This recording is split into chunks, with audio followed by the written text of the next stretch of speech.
ആലപ്പുഴയിലെ ആ ചെറിയ വീടിന്റെ ഉമ്മറത്ത് സ്റ്റീൽ പാത്രങ്ങൾ തറയിൽ വീണ് ചിതറുന്ന ശബ്ദം കേട്ടാണ് അമ്മ സുമിത്ര അടുക്കളയിൽ നിന്നും ഓടിയെത്തിയത്. ലിവിംഗ് റൂമിലെ കോണിലിരുന്ന ചില്ലി ഫ്ലവർ വേസ് തറയിൽ വീണ് പൂർണ്ണമായും തകർന്ന് തരിപ്പണമായിരുന്നു.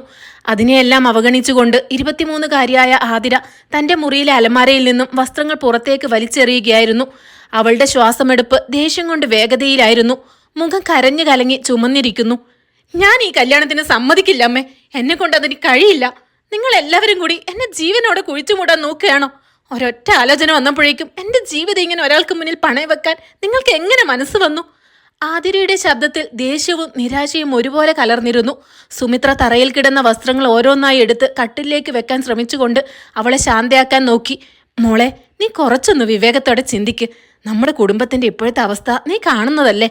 നിന്റെ അച്ഛന്റെ ശാരീരികാവസ്ഥയും വിട്ടുമാറാത്ത രോഗങ്ങളും കാരണം കടം കയറി നമ്മളിനി എങ്ങോട്ട് പോകും എന്ന അവസ്ഥയിലാണ്. ഈ സമയത്താണ് അഖിലിന്റെ കുടുംബം യാതൊരു നിബന്ധനകളും വെക്കാതെ നിന്നെ ആലോചിച്ചു വരുന്നത്. അവൻ സ്വന്തമായി നല്ലൊരു ബിസിനസ് നടത്തുന്ന ആളാണ് മോളെ. മാന്യമായ കുടുംബമാണ്. രൂപത്തിൽ അല്പം നിറക്കുറവുണ്ടെന്നത് ഒരു കുറ്റമാണോ മോളെ? അമ്മയുടെ വാക്കുകൾ ആതിരയെ കൂടുതൽ ദേഷ്യം പിടിപ്പിച്ചു. അവൾ വസ്ത്രങ്ങൾ മടക്കി വെക്കുകയായിരുന്ന സുമിത്രയുടെ കൈകളിൽ പിടിച്ചു മാറ്റി നിർത്തി പറഞ്ഞു, ബിസിനസ്സുകാരനാണെങ്കിൽ അയാൾക്ക് പണം ഉണ്ടാകും അമ്മേ. പക്ഷെ അതിനർത്ഥം എന്റെ സൗന്ദര്യവും ജീവിതവും അയാൾക്ക് വിലയ്ക്ക് വാങ്ങാൻ എന്നല്ലല്ലോ. ഞാൻ കോളേജിൽ പഠിക്കുന്ന കാലത്ത് എന്റെ പിറകെ എത്ര ആൾക്കാരാ നടന്നിരുന്നത്. ഞാൻ അത്രയ്ക്ക് സുന്ദരിയാണെന്ന് എന്നേക്കാൾ നന്നായി അമ്മയ്ക്കറിയാം. എന്റെ സ്വപ്നങ്ങളിൽ എപ്പോഴും വെളുത്ത് നല്ല ഉയരവും സ്മാർട്ട്നെസ്സുമുള്ള ഒരു പങ്കാളിയായിരുന്നു. അങ്ങനെയുള്ള ഞാൻ എങ്ങനെയാ തീർത്തും കറുത്ത യാതൊരു ആകർഷണീയതയും ഇല്ലാത്ത ഒരാളുടെ കൂടെ എന്റെ ബാക്കി ജീവിതം മുഴുവൻ ജീവിക്കുക? ആളുകളുടെ മുന്നിൽ എനിക്ക് ഇറങ്ങി നടക്കണ്ടേ അമ്മേ? അവരുടെ തർക്കം മുറുകുന്നതിനിടയിലാണ് ആതിരയുടെ അച്ഛൻ രാഘവൻ മുറിയിലേക്ക് കടന്നു വന്നത്. രോഗം തളർത്തിയ ശരീരമാണെങ്കിലും അദ്ദേഹത്തിന്റെ കണ്ണുകളിൽ കടുത്ത ദേഷ്യവും നിസ്സഹായതയും പ്രകടമായിരുന്നു. നിന്റെ അഹങ്കാരം ഇത്രത്തോളം വളർന്നത് ഞങ്ങൾ അറിയാതെ പോയി ആതിര, രാഘവൻ കടുപ്പത്തിൽ പറഞ്ഞു. ഈ വീടിന്റെ അവസ്ഥയും എന്റെ കിടപ്പും കണ്ടിട്ടും നിനക്ക് നിന്റെ ബാഹ്യ സൗന്ദര്യം മാത്രമാണ് വലുതെങ്കിൽ നിനക്ക് നിന്റെ വഴി നോക്കാം. ഈ ആലോചന നീ നിരസിച്ച ഇന്ന് ഈ നിമിഷം മുതൽ നീയുമായി ഞങ്ങൾക്ക് യാതൊരു ബന്ധവും ഉണ്ടാവില്ല. ഞങ്ങൾക്ക് അങ്ങനെ ഒരു മകളില്ലായിരുന്നു എന്ന് ഞങ്ങൾ കരുതിക്കൊള്ളാം. ഒരു തെറ്റും ചെയ്യാത്ത ആ ചെറുപ്പക്കാരനെ അവന്റെ നിറത്തിന്റെ പേരിൽ അപമാനിക്കാൻ നിനക്ക് നാണമില്ലേ? അത്രയും പറഞ്ഞ് അദ്ദേഹം ആതിരയുടെ മുഖത്തേക്ക് നോക്കാതെ മുറിയിൽ നിന്നും പുറത്തേക്ക് നടന്നു. അച്ഛന്റെ വാക്കുകൾ ആതിരയെ ശരിക്കും തളർത്തിക്കളഞ്ഞു. അവൾ ഒന്നും മിണ്ടാനാകാതെ കട്ടിലിന്റെ ഒരു വശത്തേക്കിരുന്നു. അവളുടെ മനസ്സിൽ വലിയൊരു ശൂന്യത അനുഭവപ്പെട്ടു. സുമിത്ര അവളുടെ അരികിലിരുന്ന് തലയിൽ പതുക്കെ തലോടി. മോളെ, ജീവിതത്തിൽ ബാഹ്യമായ നിറത്തിനും രൂപത്തിനും അധികം ആയുസ്സില്ല. മനുഷ്യന്റെ മനസ്സിനാണ് വില. അഖിൽ അല്പം ഇരുണ്ട നിറമുള്ളവനാണെങ്കിലും വളരെ നല്ല സ്വഭാവക്കാരനാണ്. അവൻ നിന്നെ നന്നായി നോക്കുമെന്ന് ഞങ്ങൾക്ക് ഉറപ്പുണ്ട്. ഞങ്ങളുടെ വാക്ക് കേൾക്കുമോളെ. ആതിര ജനാലയിലൂടെ പുറത്തേക്ക് നോക്കി ഒഴുകിയ കണ്ണീർ തുടച്ചു. രക്ഷപ്പെടാൻ മറ്റൊരു വഴിയുമില്ലെന്ന് അവൾക്ക് ബോധ്യമായി കഴിഞ്ഞിരുന്നു. തന്റെ കുടുംബത്തിന്റെ ദാരിദ്ര്യത്തിനു മുന്നിൽ സ്വന്തം ആഗ്രഹങ്ങൾ ബലി കൊടുക്കേണ്ടി വരുന്നതിന്റെ വേദന അവൾ ഉള്ളിലൊതുക്കി. ശരിയമ്മേ, അവൾ വളരെ പതുക്കെ വികാരമില്ലാത്ത സ്വരത്തിൽ പറഞ്ഞു. നിങ്ങളുടെ എല്ലാം നിർബന്ധം ഇതാണെങ്കിൽ ഞാൻ തയ്യാറാണ്. നടത്തിക്കോളൂ ഈ കല്യാണം. ഇനി ഞാൻ ഇതിനെതിരെ ഒന്നും പറയില്ല. അവളുടെ മറുപടി കേട്ടതും സുമിത്രയ്ക്ക് ചെറിയൊരു ആശ്വാസം തോന്നി. അവർ മുറിയിൽ നിന്നും പുറത്തേക്ക് പോയ ഉടൻ തന്നെ ആതിര വാതിൽ അകത്തു നിന്നും വലിച്ചു പൂട്ടി കട്ടിലേക്ക് വീണു. അവളുടെ മനസ്സപ്പോഴും അഖിലിനോടുള്ള വെറുപ്പും വിദ്വേഷവും കൊണ്ട് നിറഞ്ഞിരിക്കുകയായിരുന്നു. ആഴ്ചകൾ വളരെ വേഗത്തിലാണ് കടന്നുപോയത്. ഇരു കുടുംബങ്ങളും ചേർന്ന് വിവാഹത്തിനായുള്ള ഒരുക്കങ്ങൾ പൂർത്തിയാക്കി. തികച്ചും ആഡംബരപൂർവമായ ഒരു കല്യാണമാണ് അഖിലിന്റെ കുടുംബം ഒരുക്കിയിരുന്നത്. വിവാഹ ദിവസം പട്ടുസാരിയും സ്വർണ്ണാഭരണങ്ങളും അണിഞ്ഞ് അതീവ സുന്ദരിയായി ആതിര മണ്ഡപത്തിലേക്ക് നടന്നു വന്നപ്പോഴും അവളുടെ മുഖത്ത് ഒരു പുഞ്ചിരി പോലും ഉണ്ടായിരുന്നില്ല. ഒരു യന്ത്രത്തെ പോലെയാണ് അവൾ ചടങ്ങുകളിൽ പങ്കെടുത്തത്. താലികെട്ടിന് ശേഷം അഖിൽ അവളുടെ അരികിലേക്ക് ചേർന്നിരുന്ന് പതുക്കെ സംസാരിക്കാൻ ശ്രമിച്ചു. ആതിര, നീ ഇന്ന് ശരിക്കും ഒരു മാലാഖ്യ പോലെയുണ്ട്. നീ എൻ്റെ ജീവിതത്തിലേക്ക് വരികയാണെന്ന് എനിക്ക് ഇപ്പോഴും വിശ്വസിക്കാൻ കഴിയുന്നില്ല. ഞാൻ നിന്നെ എപ്പോഴും കണ്ണു നിറയാതെ കാത്തോളാം. എന്നാൽ ആതിര മുഖം തിരിച്ച് തികച്ചും തണുത്ത ഭാവത്തിൽ മറുപടി നൽകി. ചടങ്ങുകൾ വേഗം തീർക്കാൻ പറയൂ അഖിൽ. ഈ വസ്ത്രങ്ങളുടെ ആഭരണങ്ങളുടെ ഒക്കെ ഭാരം കാരണം എൻ്റെ തല നല്ലതുപോലെ വേദനിക്കുന്നുണ്ട്. ബാക്കി സംസാരിക്കാൻ നമുക്ക് പിന്നീട് സമയം കിട്ടുമല്ലോ. അവളുടെ അപ്രതീക്ഷിതമായ ഈ പെരുമാറ്റം അഖിലിനെ ചെറുതായി നിരാശനാക്കിയെങ്കിലും വിവാഹത്തിരക്കിന്റെ ക്ഷീണം കൊണ്ടായിരിക്കാമെന്ന് കരുതി അവനത് താൽക്കാലികമായി അവഗണിച്ചു.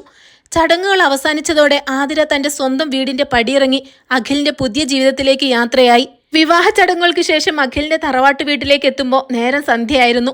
വലിയൊരു ഗേറ്റ് കടന്ന് കാറ് മുറ്റത്ത് വന്ന് നിന്നപ്പോൾ തന്നെ ആതിരയ്ക്ക് ആ വീടിന്റെ ഐശ്വര്യവും സാമ്പത്തിക ഭദ്രതയും മനസ്സിലായി. വീടിന്റെ പടിവാതിൽക്കൽ അഖിലിന്റെ അമ്മ ജാനകിയും അനിയൻ അർജുനും മറ്റു ബന്ധുക്കളും നിലവിളക്കും പൂത്താലവുമായി അവരെ സ്വീകരിക്കാൻ കാത്തു നിൽപ്പുണ്ടായിരുന്നു. കാറിൽ നിന്നും ഇറങ്ങിയ ആതിരയുടെ മുഖത്ത് ക്ഷീണവും അസ്വസ്ഥതയും പ്രകടമായിരുന്നെങ്കിലും അവൾ അത് പരമാവധി മറച്ചു വെക്കാൻ ശ്രമിച്ചു. കയ്യിൽ പൂത്താലവുമായി നിന്ന അർജുൻ നിറഞ്ഞ പുഞ്ചിരിയോടെ മുന്നോട്ട് വന്നു. വരൂ ചേട്ടത്തി, നിങ്ങൾ വന്നതോടെ ഞങ്ങളുടെ വീടിന് പൂർണ്ണതയായി. അഖിലേട്ടൻ എപ്പോഴും പറയാറുണ്ട് ചേട്ടത്തിക്ക് നല്ലൊരു കലാമനസ്സുണ്ടെന്ന്. ഈ വീട്ടിലെല്ലാവരും ഒരേ മനസ്സോടെ കഴിയുന്നവരാണ്. ചേട്ടത്തിക്ക് ഒട്ടും അപരിചിതത്വം തോന്നില്ല. ആതിര അവനെ നോക്കി കൃത്രിമമായ ഒരു പുഞ്ചിരി വരുത്തി. നന്ദി അർജുൻ. പുതിയൊരു അന്തരീക്ഷമാണെങ്കിലും പൊരുത്തപ്പെടാൻ കഴിയുമെന്നാണ് കരുതുന്നത്. അഖിലിന്റെ കുടുംബത്തിനെ കുറിച്ച് അമ്മ ഒരുപാട് നല്ല കാര്യങ്ങൾ പറഞ്ഞിരുന്നു. അമ്മ ജാനകി നിലവിളക്ക് ആതിരയുടെ കൈകളിലേക്ക് കൊടുക്കുമ്പോൾ അവരുടെ കണ്ണുകളിൽ സ്നേഹവും വാത്സല്യവും ഉണ്ടായിരുന്നു. മോളെ ആതിര, വലതുകാൽ വെച്ച് അകത്തേക്ക് കയറ്. മംഗളകരമായ ഒരു തുടക്കമാകട്ടെ ഇത്. നിന്റെ വരവ് ഈ കുടുംബത്തിന് വലിയൊരു അനുഗ്രഹമാണ്. ആതിര വിളക്കുമായി വീടിനകത്തേക്ക് പ്രവേശിച്ചു. പ്രാദേശികമായ ചില ആചാരങ്ങളും സൽക്കാരങ്ങൾക്കും ശേഷം രാത്രിയോടെയാണ് അവൾ അഖിലിന്റെ മുറിയിലേക്ക് എത്തിയത്. മുറി മനോഹരമായി ക്രമീകരിച്ചിട്ടുണ്ടായിരുന്നു. വസ്ത്രങ്ങൾ മാറി ജനാലയ്ക്കരികിൽ വന്നു നിന്ന ആതിരയുടെ മനസ്സിൽ അപ്പോഴും താൻ ആഗ്രഹിച്ച ജീവിതം നഷ്ടപ്പെട്ടതിന്റെ നിരാശയായിരുന്നു. അല്പസമയത്തിനകം അഖിൽ മുറിയിലേക്ക് കടന്നു വന്നു. അവൻ ആതിരയുടെ അരികിലേക്ക് നടന്ന് പതുക്കെ കൈകളിൽ പിടിക്കാൻ ശ്രമിച്ചു. ആതിര, നീ ഇപ്പോഴും വളരെ ഗൗരവത്തിലാണല്ലോ. വിവാഹത്തിന്റെ ചടങ്ങുകളും യാത്രയും നിന്നെ ഒരുപാട് അലട്ടിയിട്ടുണ്ടെന്ന് എനിക്കറിയാം. പക്ഷേ ഒരു കാര്യം ഞാൻ ചോദിച്ചോട്ടെ, ഈ വിവാഹം നിന്റെ പൂർണ്ണ സമ്മതത്തോടെ തന്നെ ആയിരുന്നു? നിന്റെ കണ്ണുകളിൽ എവിടെയോ ഒരു സങ്കടം ഒളിഞ്ഞിരിക്കുന്നത് പോലെ എനിക്ക് തോന്നുന്നു. അഖിലിന്റെ ശബ്ദത്തിൽ ആത്മാർത്ഥമായ ആശങ്കയുണ്ടായിരുന്നു. അഖിലിന്റെ ചോദ്യം ആതിരയെ ചെറുതായി അസ്വസ്ഥയാക്കി. അവൾ പതുക്കെ കൈകൾ പിൻവലിച്ച് അല്പം മാറി നിന്നു. സത്യം പറയണല്ലോ അഖിൽ, ഞാൻ എപ്പോഴും എൻ്റെ പങ്കാളിയെക്കുറിച്ച് ചില സങ്കല്പങ്ങളൊക്കെ വെച്ചു പുലർത്തിയിരുന്ന ഒരാളാണ്. കൂടുതൽ സ്മാർട്ടും ആകർഷണീയവുമായ ഒരു വ്യക്തിത്വത്തെയാണ് ഞാൻ ആഗ്രഹിച്ചിരുന്നത്. ആദ്യമൊക്കെ ഈ ആലോചന വന്നപ്പോൾ എനിക്ക് മാനസികമായി ചില ബുദ്ധിമുട്ടുകൾ ഉണ്ടായിരുന്നു. നമ്മുടെ ബാഹ്യരൂപങ്ങളിലുള്ള വ്യത്യാസം ആളുകൾ എങ്ങനെ കാണുമെന്നൊരു ഭയം എനിക്കുണ്ടായിരുന്നു. അഖിൽ ഒരു നിമിഷം നിശബ്ദനായി. അവന്റെ മുഖത്ത് നേരിയൊരു വിഷമം നിഴലിച്ചു. ബാഹ്യ സൗന്ദര്യത്തിന് നീ കൂടുതൽ പ്രാധാന്യം നൽകുന്നുണ്ടെന്ന് നിന്റെ വാക്കുകളിൽ നിന്ന് എനിക്ക് മനസ്സിലാവുന്നുണ്ട്. നിറവും രൂപവും ഒന്നും നമ്മുടെ തിരഞ്ഞെടുപ്പല്ലല്ലോ ആതിര. പക്ഷെ നിന്നെ മാനസികമായി ബുദ്ധിമുട്ടിച്ചുകൊണ്ട് ഒരു ബന്ധത്തിന് ഞാൻ ഒരിക്കലും നിർബന്ധിക്കില്ല. പരസ്പരം ബഹുമാനമില്ലാത്തൊരു ജീവിതം അർത്ഥശൂന്യമാണ്. അഖിൽ കാര്യങ്ങൾ ഗൗരവമായി എടുക്കുന്നു എന്ന് കണ്ടപ്പോൾ ആതിരയ്ക്കുള്ളിൽ ഭയം തോന്നി. ഈ ബന്ധം ഇപ്പോൾ തകർന്ന തന്റെ കുടുംബത്തിന്റെ അവസ്ഥ കൂടുതൽ മോശമാകുമെന്ന് അവൾ ചിന്തിച്ചു. അവൾ പെട്ടെന്ന് തന്റെ ഭാവം മാറ്റി. അയ്യോ അഖിൽ, ഞാൻ പറഞ്ഞത് നീ തെറ്റായ അർത്ഥത്തിലാണ് എടുത്തത്. ഞാനൊരു തുറന്നു പറച്ചിൽ നടത്തിയെന്ന് മാത്രം. മനുഷ്യരുടെ മുൻഗണനകൾ കാലത്തിനനുസരിച്ച് മാറുമല്ലോ. നിന്റെ വ്യക്തിത്വവും വിജയവും തന്നെയാണ് ഈ വിവാഹത്തിന് സമ്മതിക്കാൻ എന്നെ പ്രേരിപ്പിച്ചത്. നമ്മൾ തമ്മിൽ നല്ലൊരു ധാരണയുണ്ടാകാൻ ഇങ്ങനെയുള്ള സംഭാഷണങ്ങൾ നല്ലതാണെന്ന് ഞാൻ കരുതുന്നത്. അവളുടെ മറുപടി കേട്ടപ്പോൾ അഖിലിന് നേരിയൊരു ആശ്വാസം തോന്നി. നല്ലത്. നമുക്കിടയിൽ യാതൊരു ഒളിച്ചു കളികളും ഉണ്ടാകരുത്. പരസ്പരം മനസ്സിലാക്കാൻ നമുക്ക് സമയമെടുക്കും. നാളെ രാവിലെ നിന്റെ ആദ്യത്തെ അടുക്കള പ്രവേശനമാണ്. അതുകൊണ്ട് ഇപ്പൊ നന്നായി വിശ്രമിക്ക്. അടുത്ത ദിവസം രാവിലെ ആതിര നേരത്തെ തന്നെ ഉണർന്ന് അടുക്കളയിലെത്തി. അമ്മ ജാനകി അവൾക്ക് വീട്ടുരീതികളും പാചകക്രമങ്ങളും ലളിതമായി പറഞ്ഞുകൊടുത്തു. ആതിര താല്പര്യത്തോടെ തന്നെ വിഭവങ്ങൾ തയ്യാറാക്കി. പ്രഭാത ഭക്ഷണത്തിനായി എല്ലാവരും ഡൈനിങ് ടേബിളിന് ചുറ്റും ഒത്തുകൂടിയപ്പോൾ അവൾ വിഭവങ്ങൾ വിളമ്പി. അഖിലിന്റെ അച്ഛൻ മാധവൻ ഭക്ഷണം കഴിച്ച ശേഷം ആതിരയെ അഭിനന്ദിച്ചു. വളരെ സ്വാദുള്ള ഭക്ഷണം മോളെ. ഒരുപാട് നാളുകൾക്ക് ശേഷമാണ് ഇത്രയും തന്നതായ രുചിയിലുള്ള ഒരു പ്രഭാത ഭക്ഷണം കഴിക്കുന്നത്. അഖിലിന്റെ തിരഞ്ഞെടുപ്പ് ഏതായാലും തെറ്റിയിട്ടില്ല. ആദ്യത്തെ ദിവസം തന്നെ നീ ഞങ്ങളുടെ എല്ലാം മനസ്സ് കീഴടക്കി കഴിഞ്ഞു. അർജുനും അത് ശരിവച്ചു. അതേ ചേട്ടത്തി, ഭക്ഷണം ശരിക്കും ഗംഭീരമായിട്ടുണ്ട്. ഇനി മുതൽ എൻ്റെ കോളേജിലേക്ക് ടിഫിൻ ചേട്ടത്തിയുടെ കൈകൊണ്ട് തന്നെ തയ്യാറാക്കി തരണം. എൻ്റെ കൂട്ടുകാർക്കിത് വലിയൊരു സർപ്രൈസ് ആയിരിക്കും. അതിനെന്താ അർജുൻ, തീർച്ചയായും ഞാൻ തയ്യാറാക്കി തരാം. നിന്റെ കൂട്ടുകാരെ എപ്പോഴെങ്കിലും വീട്ടിലേക്ക് ക്ഷണിക്ക്. അവർക്കായി നല്ലൊരു സൽക്കാരം തന്നെ നമുക്ക് ഒരുക്കാം. ആതിര സന്തോഷത്തോടെ പറഞ്ഞു. അങ്ങനെ ആദ്യത്തെ കുറച്ച് ദിവസങ്ങൾ കുടുംബാംഗങ്ങളുമായി പൊരുത്തപ്പെടാൻ ആതിരയ്ക്ക് കഴിഞ്ഞു.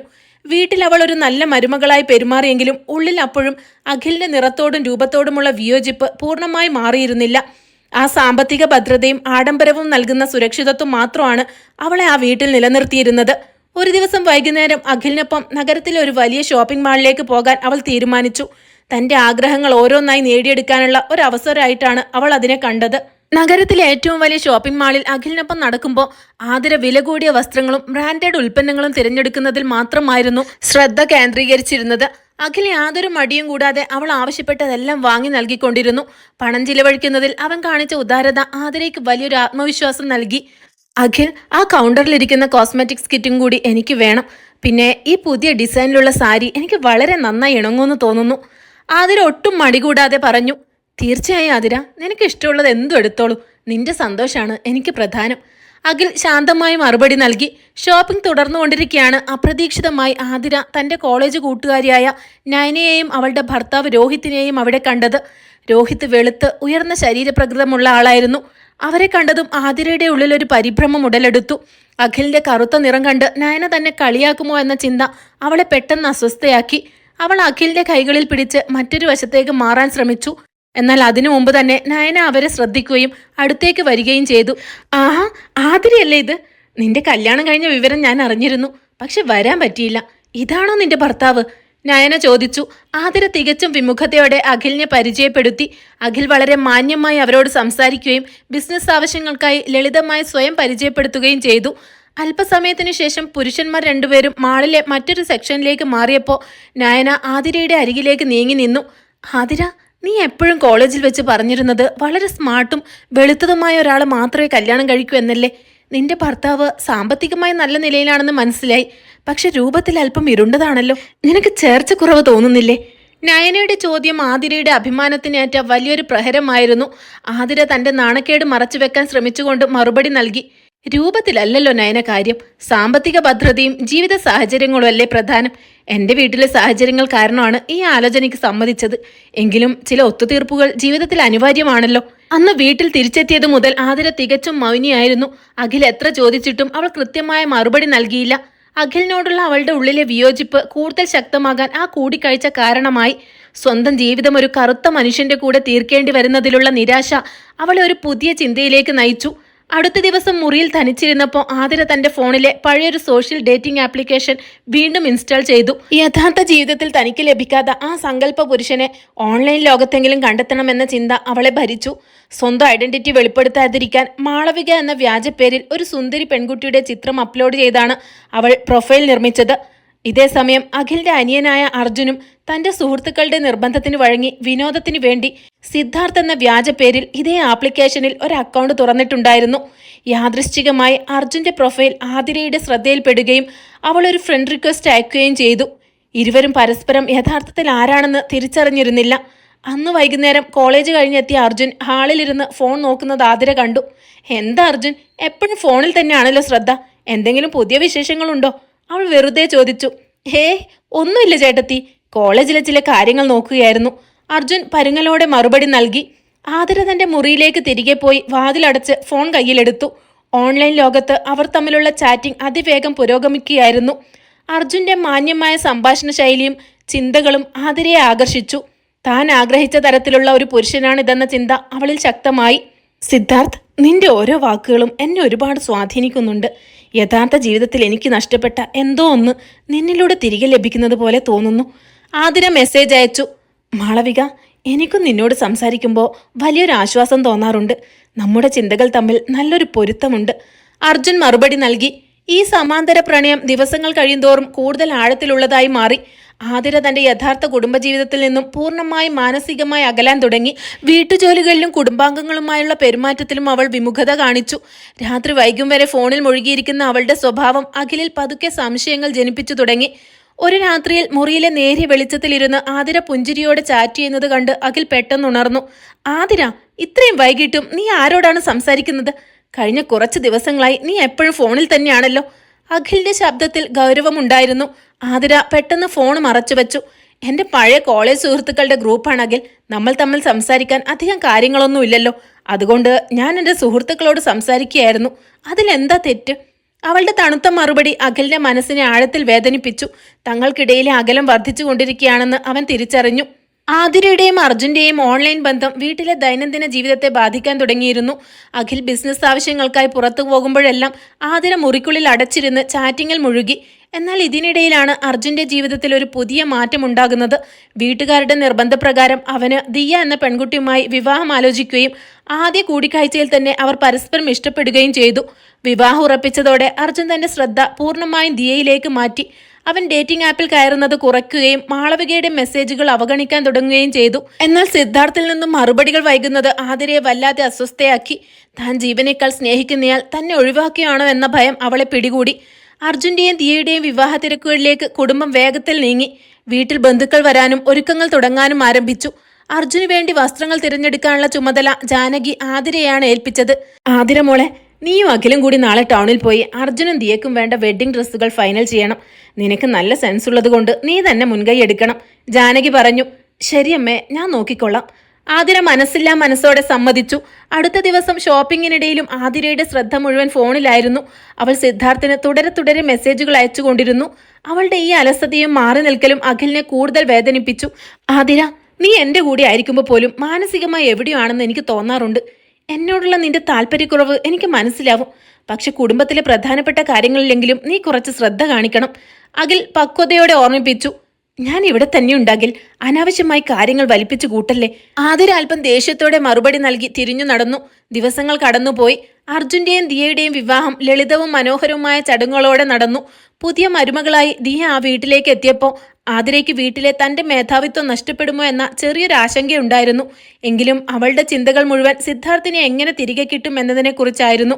വിവാഹം കഴിഞ്ഞ് ഏതാനും ദിവസങ്ങൾക്ക് ശേഷം അർജുൻ തന്റെ ഫോൺ ലിവിംഗ് റൂമിലെ മേശപ്പുറത്ത് വെച്ച് കുളിക്കാൻ പോയി. ആ സമയത്താണ് ദിയ അവിടെ വന്നത്. അർജുന്റെ ഫോണിലേക്ക് മാളവിക എന്ന പേരിൽ നിന്നും തുടർച്ചയായി മെസ്സേജുകളും പ്രണയ ഇമോജികളും വരുന്നത് അവൾ ശ്രദ്ധിച്ചു. സംശയം തോന്നിയ ദിയ ഫോൺ തുറന്ന് ചാറ്റുകൾ പരിശോധിച്ചു. അതിൽ അവസാനമായി വന്ന മെസ്സേജ് ഇതായിരുന്നു: സിദ്ധാർത്ഥ്, നീ എന്നെ ഒഴിവാക്കിയ ഞാൻ എന്തെങ്കിലും കടുങ്കൈ ചെയ്യും. എനിക്ക് നിന്നെ നേരിട്ട് കാണണം. പഴയ റെസ്റ്റോറന്റിൽ നീ വരണം. ചാറ്റുകൾ വായിച്ച ദിയയ്ക്ക് കാര്യം മനസ്സിലായി. തന്റെ ഭർത്താവ് വിവാഹത്തിനു മുമ്പ് ആരോടോ ഓൺലൈനിൽ പ്രണയത്തിലായിരുന്നു എന്ന് അവൾ ഭയന്നു. ഈ വിഷയം എങ്ങനെ കൈകാര്യം ചെയ്യണമെന്നറിയാതെ അവൾ ആതിരയുടെ മുറിയിലേക്ക് നടന്നു. ചേട്ടത്തമ്മയോട് ഉപദേശം ചോദിക്കാമെന്നായിരുന്നു അവൾ കരുതിയത്. എന്നാൽ ആതിരയുടെ മുറിക്ക് സമീപം എത്തിയ ദിയ കണ്ടത് ആതിര ബാൽക്കണിയിൽ നിന്ന് ഫോണിൽ ദേഷ്യത്തോടെ വോയിസ് മെസ്സേജ് അയക്കുന്നതാണ്. സിദ്ധാർത്ഥ്, ഞാൻ പറയുന്നത് നീ കേൾക്കുന്നുണ്ടോ? നീ എന്നെ കാണാൻ വന്നില്ലെങ്കിൽ ഞാൻ അഖിലിനോടെല്ലാം പറയും. എനിക്ക് ആ കറുത്ത മനുഷ്യന്റെ കൂടെ ജീവിക്കാൻ വയ്യാഞ്ഞിട്ടാണ് ഞാൻ നിന്നെ പ്രണയിച്ചത്. നീ വരണം. ആതിരയുടെ ശബ്ദത്തിൽ നിയന്ത്രണം നഷ്ടപ്പെട്ടിരുന്നു. ആതിര വോയിസ് അയച്ച അതേ നിമിഷം തന്നെ ദിയയുടെ കയ്യിലിരുന്ന അർജുന്റെ ഫോണിലേക്ക് ആ വോയിസ് മെസ്സേജ് കൃത്യമായി വന്നെത്തി. ദിയ അക്ഷരാർത്ഥത്തിൽ ഞെട്ടിത്തരിച്ചുപോയി. തന്റെ ഭർത്താവ് ചാറ്റ് ചെയ്തുകൊണ്ടിരുന്ന മാളവിക മറ്റാരുമല്ല, സ്വന്തം ജ്യേഷ്ഠന്റെ ഭാര്യയായ ആതിരയായിരുന്നു. ആതിര പ്രണയിച്ച സിദ്ധാർത്ഥ് സ്വന്തം അനിയനായ അർജുനും. ദിയ പെട്ടെന്ന് അവിടെ നിന്നും മാറി തന്റെ മുറിയിലേക്ക് നടന്നു. കുളി കഴിഞ്ഞിറങ്ങിയ അർജുന്റെ കയ്യിലേക്ക് അവൾ ഫോൺ എറിഞ്ഞുകൊടുത്തു. അവളുടെ കണ്ണുകൾ ദേഷ്യം കൊണ്ട് ജ്വലിക്കുകയായിരുന്നു. എന്താ ദിയ, എന്തു പറ്റി? അർജുൻ പരിഭ്രമത്തോടെ ചോദിച്ചു. നിങ്ങൾ അത്രയ്ക്ക് സ്നേഹിച്ച ആ മാളവിക ആരാണെന്ന് നിങ്ങൾക്ക് അറിയോ സിദ്ധാർത്ഥ്? അത് നിങ്ങളുടെ സ്വന്തം ചേട്ടത്തിയമ്മ ആതിരയാണ്, നിങ്ങളുടെ ജ്യേഷ്ഠന്റെ ഭാര്യ. ദിയ വെറുപ്പോടെ പറഞ്ഞു. അർജുന്റെ കൈകളിൽ നിന്നും ഫോൺ താഴെ വീണു. താൻ വിനോദത്തിന് വേണ്ടി സംസാരിച്ച പെൺകുട്ടി സ്വന്തം ജ്യേഷ്ഠന്റെ ഭാര്യയായിരുന്നു എന്ന സത്യം അവന് താങ്ങാൻ കഴിയുന്നതിലും അപ്പുറമായിരുന്നു. അവൻ തലയിൽ കൈവച്ച് കട്ടിലേക്ക് ഇരുന്നു. ദിയ, എന്നെ വിശ്വസിക്ക്. എനിക്ക് സത്യമായിട്ടും അറിയില്ലായിരുന്നു അത് ആതിര ചേച്ചിയാണെന്ന്. ഞാനത് വെറും ഒരു തമാശയായിട്ടാണ് തുടങ്ങിയത്. കല്യാണം ഉറപ്പിച്ചതിന് ശേഷം ഞാനത് നിർത്തിയതുമാണ്. ഞാൻ ചേട്ടനെ ചതിച്ചിട്ടില്ല. അർജുൻ കരഞ്ഞു പറഞ്ഞു. അർജുന്റെ പതർച്ചയും ചാറ്റുകളും കണ്ട ദിയയ്ക്ക് അവൻ നിരപരാധിയാണെന്ന് മനസ്സിലായി. ഞാൻ നിങ്ങളെ വിശ്വസിക്കുന്നു. പക്ഷേ ആതിര ചേച്ചി ഇപ്പോഴും നിങ്ങളെ കാണാൻ വിളിക്കുകയാണ്. അവർ അഖിലേട്ടനെ ചതിക്കുകയാണ്. ഇതിനൊരു അവസാനം ഉണ്ടായേ തീരൂ. ഞാൻ പറയുന്നത് പോലെ നിങ്ങൾ ചെയ്യണം, ദിയ ദൃഢതയോടെ പറഞ്ഞു. ദിയയുടെ നിർദ്ദേശപ്രകാരം അർജുൻ ആതിരയ്ക്ക് അവസാനമായി ഒരു മെസ്സേജ് അയച്ചു. അന്ന് വൈകുന്നേരം നഗരത്തിലെ പ്രശസ്തമായ ഒരു ഫാമിലി റെസ്റ്റോറൻറ്റിൽ വെച്ച് കാണാമെന്നായിരുന്നു സന്ദേശം. തന്നെ തിരിച്ചറിയാൻ വേണ്ടി ചുവന്ന ഷർട്ട് ധരിച്ച് കയ്യിലൊരു ചുവന്ന റോസാപ്പൂവുമായി കോണിലെ മേശക്കരികിൽ ഇരിക്കുമെന്നും അവൻ അതിൽ വ്യക്തമാക്കിയിരുന്നു. സിദ്ധാർത്ഥിന്റെ സന്ദേശം ലഭിച്ചതോടെ ആതിര അതീവ സന്തുഷ്ടിയായി. അവൾ കറുത്ത പട്ടുസാരിയും വില കൂടിയ ആഭരണങ്ങളും അണിഞ്ഞ് കണ്ണാടിക്ക് മുന്നിൽ നിന്നും സ്വയം നോക്കി പുഞ്ചിരിച്ചു. താൻ ആഗ്രഹിച്ച സ്മാർട്ടായ പങ്കാളിയോടൊപ്പം പുതിയൊരു ജീവിതം ആരംഭിക്കാൻ പോകുന്നതിന്റെ ആവേശത്തിലായിരുന്നു അവൾ. അഖിലിന്റെ കറുത്ത നിറത്തിൽ നിന്നും അവന്റെ സാന്നിധ്യത്തിൽ നിന്നും എന്നേക്കുമായി രക്ഷപ്പെടാൻ പോവുകയാണെന്ന് അവൾ ഉറപ്പിച്ചു. വൈകുന്നേരം കൃത്യസമയത്ത് തന്നെ ആതിര റെസ്റ്റോറൻറ്റിലെത്തി. അവൾ ചുറ്റും നോക്കിയപ്പോൾ കോണിലെ മേശക്കരികിൽ പുറംതിരിഞ്ഞ് ചുവന്ന ഷർട്ട് ധരിച്ച് കയ്യിൽ റോസാപ്പൂവുമായി ഒരാൾ ഇരിക്കുന്നത് കണ്ടു. ആതിരയുടെ ഹൃദയമിടിപ്പ് വർദ്ധിച്ചു. അവൾ പതുക്കെ നടന്ന് അയാളുടെ തൊട്ടുപിറകിലെത്തി. യാതൊരു മടിയും കൂടാതെ അയാളുടെ തോളിൽ കൈവച്ചുകൊണ്ട് ആവേശത്തോടെ സംസാരിച്ചു. ഒടുവിൽ നീ എന്നെ കാണാൻ തയ്യാറായല്ലോ സിദ്ധാർത്ഥ്. എനിക്കറിയായിരുന്നു നിനക്കെന്നെ ഒഴിവാക്കാൻ കഴിയില്ലെന്ന്. ഞാൻ ആ കറുത്ത മനുഷ്യനെ ഉപേക്ഷിക്കാൻ പൂർണ്ണമായും തയ്യാറാണ്. നമുക്കൊന്നിച്ച് പുതിയൊരു ലോകത്തേക്ക് മാറാം. ആതിരയുടെ വാക്കുകൾ കേട്ടതും ആ വ്യക്തി പതുക്കെ കസേരയിൽ നിന്നും എഴുന്നേറ്റ് അവൾക്ക് നേരെ തിരിഞ്ഞു. അത് അർജുനായിരുന്നു. തനിക്ക് മുന്നിൽ നിൽക്കുന്നത് സ്വന്തം അനിയനാണെന്ന് കണ്ടതും ആതിരയുടെ മുഖത്തെ ചോരയലിപ്പ് പറ്റി. അവൾ ഭയത്തോടെ രണ്ടടി പുറകോട്ട് മാറി. അർജുൻ, നീ എന്താ ഇവിടെ? സിദ്ധാർത്ഥ എവിടെ? അവൾ പരുങ്ങി. നിങ്ങൾ ഇത്രയും നാൾ പ്രണയിച്ച സ്വന്തം ഭർത്താവിനേക്കാൾ സ്മാർട്ടാണെന്ന് കരുതിയ ആ സിദ്ധാർത്ഥ് ഞാൻ തന്നെയാണ് ചേട്ടത്തി. അർജുന്റെ ശബ്ദത്തിൽ കടുത്ത വെറുപ്പും സങ്കടവും ഉണ്ടായിരുന്നു. ഒരു വിനോദത്തിന് വേണ്ടി ഞാൻ തുടങ്ങിയ അക്കൗണ്ടിൽ മാളവിക എന്ന വ്യാജ പേരിൽ വന്ന് എൻ്റെ ജ്യേഷ്ഠന്റെ ജീവിതം തകർക്കാൻ നോക്കിയത് നിങ്ങളാണെന്ന് ഞാൻ അറിഞ്ഞിരുന്നില്ല. സ്വന്തം കുടുംബത്തിന്റെ അന്തസ്സ് മണ്ണിലിടാൻ നിങ്ങൾക്ക് എങ്ങനെ മനസ്സ് വന്നു? ആതിര ഭയം മറച്ചുവെക്കാൻ ശ്രമിച്ചുകൊണ്ട് പറഞ്ഞു. അർജുൻ, നീ കാര്യങ്ങൾ തെറ്റിദ്ധരിച്ചതാണ്. ഞാൻ വെറുതെ ഒരു തമാശയ്ക്ക്. നിർത്തു നിന്റെ തമാശ. റെസ്റ്റോറന്റിന്റെ മറ്റൊരു കോണിലെ മറവിൽ നിന്ന് അഖിലും ദിയയും അവർക്ക് മുന്നിലേക്ക് നടന്നു വന്നു. അഖിലിന്റെ കണ്ണുകൾ നിറഞ്ഞിരുന്നു. എങ്കിലും മുഖത്ത് കടുത്ത ദേഷ്യവും ദൃഢതയും ഉണ്ടായിരുന്നു. അവൾ പറഞ്ഞ ഓരോ വാക്കുകളും അവൻ വ്യക്തമായി കേട്ടിരുന്നു. അഖിൽ, ഞാൻ പറയുന്നത് നീയൊന്ന് കേൾക്ക്. ആതിര അഖിലിന്റെ കൈകളിൽ പിടിക്കാൻ ശ്രമിച്ചു. എന്നെ തൊട്ടുപോകരുത് ആതിര. അഖിൽ അവളുടെ കൈകൾ തട്ടിമാറ്റി. എന്റെ നിറത്തിന്റെ പേരിൽ നിനക്ക് എന്നോട് വിയോജിപ്പുണ്ടായിരുന്നു എന്ന് എനിക്കറിയായിരുന്നു.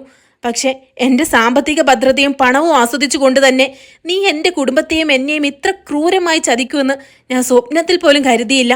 ബാഹ്യ സൗന്ദര്യം മാത്രമാണ് നിനക്ക് വലുതെങ്കിൽ നിനക്ക് നിന്റെ വഴി തിരഞ്ഞെടുക്കാം. ഞാൻ നിന്നെ ഈ നിമിഷം മുതൽ എൻ്റെ ജീവിതത്തിൽ നിന്ന് ഒഴിവാക്കിയാണ്.